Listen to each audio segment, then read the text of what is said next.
حضرت ابو الاسحاق بن ابراہیم رحمۃ اللہ علیہ ایک روز واعظ فرما رہے تھے۔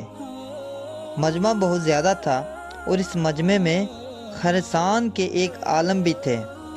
لوگوں پر واعظ کا بڑا اثر ہو رہا تھا اور سب حاضرین پر ایک کیفیت طاری تھی۔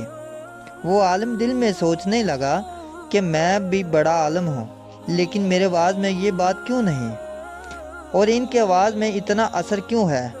حضرت ابو اسحاق نے واعظ فرماتے ہوئے ہی قندیل کی طرف نظر فرمائی اور فرمایا، اس قندیل میں پانی اور تیل کا مناظرہ ہو رہا ہے۔ پانی تیل سے کہہ رہا ہے کہ میں تم سے زیادہ عزیز ہوں، ساری خلقت کی زندگی مجھ سے ہے، مگر یہ کیا بات کہ تم میرے سر پر آ کے بیٹھا ہے۔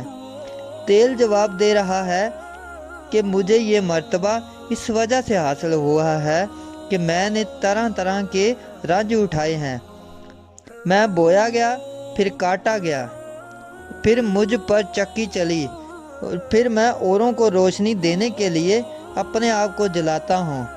اس وجہ سے میں تم سے بدتر ہوں۔ وہ عالم یہ سن کر اٹھے اور خدمت میں حاضر ہو کر اپنے خیال سے توبہ کی۔